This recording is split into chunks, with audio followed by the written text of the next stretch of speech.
આણંદના બોરસદમાં ભાજપની welcome party શરૂ થઈ ચૂકી છે। સીઆર પાટીલ સંબોધન કરી રહ્યા છે। જ્યાં સુધી છેલ્લો વ્યક્તિ આ દર્શન કરશે ત્યાં સુધી આ ટ્રેનો ચાલુ રહેશે। અહીંયાથી અયોધ્યાથી પાછા તમને લઈ આવશે।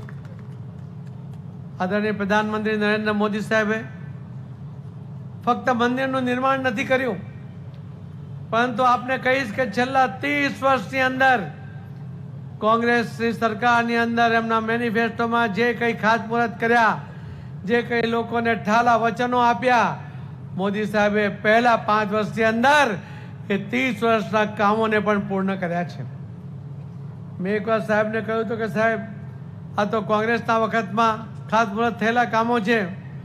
ત્યારે એમણે કહ્યું હતું કે કોંગ્રેસે વોટ લેવા માટે લોકો સાથે રમત રમી, લોકોએ માંગણી કરી હશે, લોકોને ખુશ કરીને વોટ લઈ લેવા માટે એમણે ખાતમુહૂર્ત તો કરી નાખ્યું, પણ આગળ કામ વધાર્યું નહીં।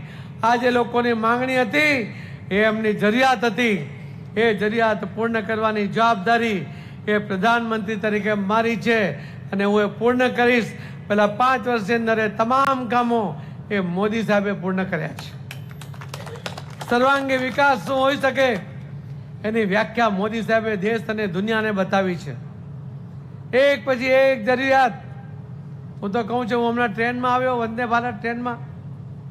પહેલાં પણ ટ્રેનમાં જતા જગ્યા નહીં પડે તો ટોયલેટ પાસે ઊભા રહીએ, લાંબો પ્રવાસ હોય તો પેપર પાથરીને ત્યાં બેસી જઈએ, કોઈ સુવિધા નહીં। આજે તમને કેવી સુવિધાવાળી ટ્રેનો મળે છે। પહેલાં ટ્રેનોનો પ્રવાસ એટલે દુઃખદ પ્રવાસ હતો, આજે મોદી સાહેબની આ ટ્રેનોનો પ્રવાસ એટલે સુખદ પ્રવાસ છે। એ પ્રકારની આખી વ્યવસ્થા મોદી સાહેબે કરી છે।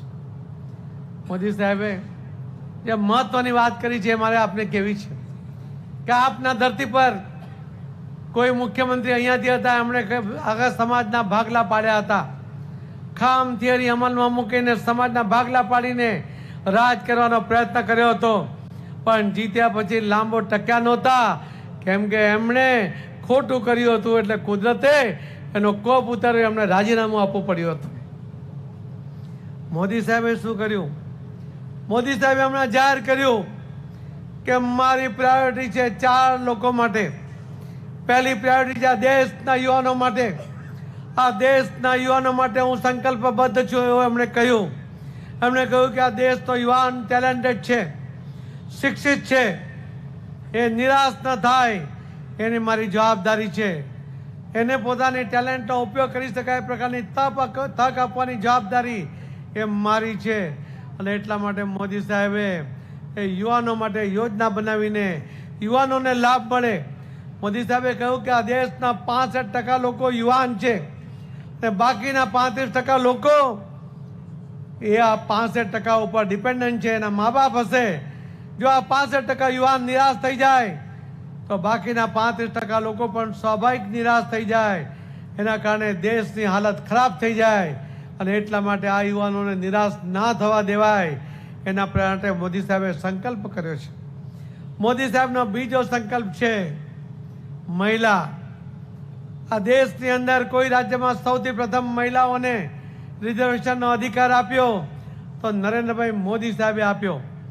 પહેલું કામ એમણે કર્યું, એમણે તાલુકા પંચાયત, જિલ્લા પંચાયત, નગરપાલિકા, મહાનગરપાલિકામાં 50%નું રિઝર્વેશન આ બહેનોને આપ્યું। એના માટે આ બધી જ જગ્યાઓ પર 50% બહેનો આજે ચૂંટાઈને આવે છે। આ મોદી સાહેબે આપેલો અધિકાર છે।